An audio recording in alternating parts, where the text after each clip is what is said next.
I won this 55-inch TV for less than $30 on DealDash.com. I got this $1,200 computer for $100.71. These aren't actors, they're real people who got real savings at DealDash.com, the fair and honest bidding site. On DealDash, I got this $349 mixer for less than $25. iPads sell for as little as $5, laptops for $10, and professional cameras for as little as $20. I won this iPhone for $8.48 at DealDash.com. I got all this for less than $50 on DealDash.com. Try DealDash today. If you don't win, get your money back, but hurry, everything must go. Go to DealDash.com now to start bidding. In my first 4 months on DealDash, I won 104 auctions. And shipping is always free. Visit DealDash.com and start bidding today.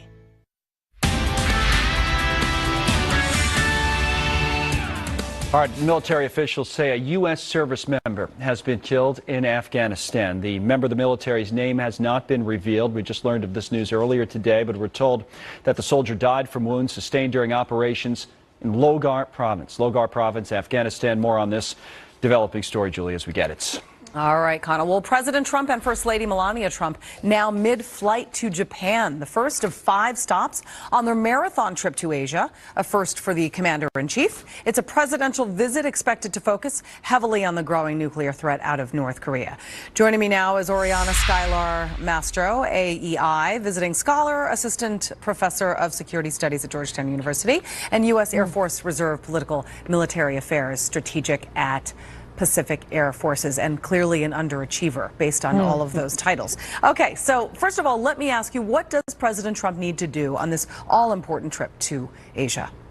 Well, first, thank you for having me. And because you did introduce me based on all my background, I do have to say that what I have to say here is only in my personal, private, civilian capacity. But in terms of what President Trump has to do, I think there's a big difference between what he has to do and what he's going to do. So, for example, in South Korea, I expect him to make public speeches, potentially at the National Assembly, that really highlights the credibility of the U.S. military threat, to say that the United States is unwilling to accept a nuclear North Korea and that the United States is considering military options.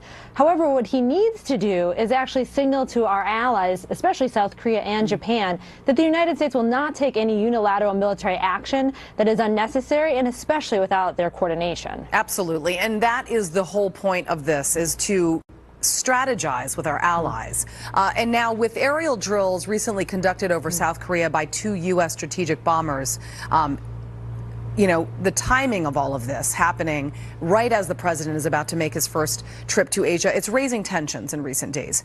When it comes to North Korea, how much pressure will the president be putting on China?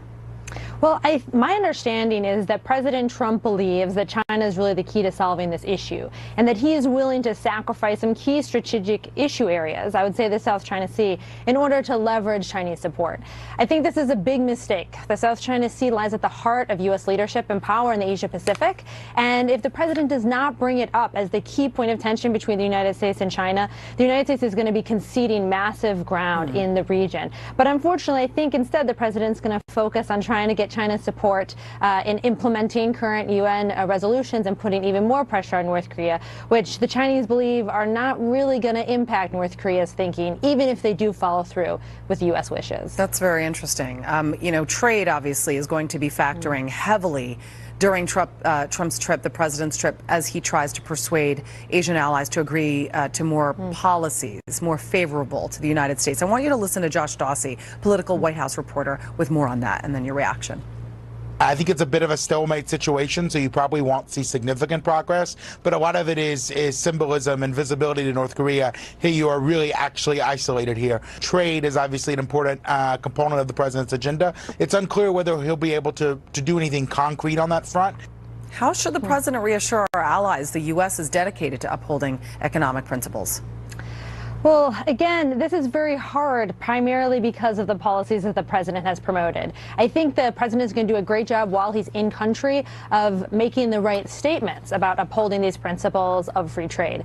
However, by withdrawing from TPP and not having anything in place, and also there are rumors that he is not a big fan of the free trade agreement with South Korea, wants to negotiate that. And again, by not bringing up the South China Sea, where so much trade actually goes through that area, where China is being increasingly aggressive and assertive, I think it's going to be difficult to credibly signal to our allies, partners, and to China that the United States is dedicated to maintaining economic strength in the region. You know, a centerpiece of this trip is going to be a visit to the Asia-Pacific Economic Summit, that corporation summit. It's going to happen in Da Nang, Vietnam. There he's going to be delivering a speech, an all-important speech. What should we expect to hear from the president then?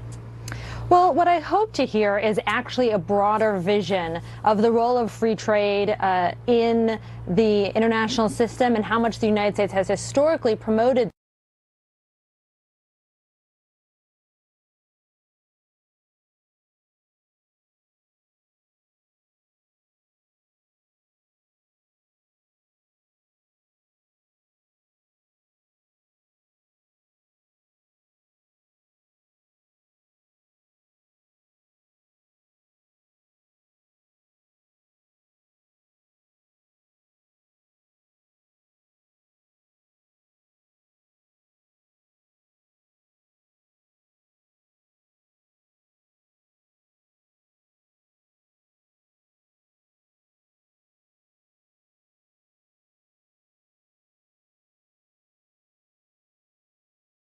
President Trump has actually done a really good job of increasing the credibility of the military threat against North Korea. Regardless of what you think about that, I think the rhetoric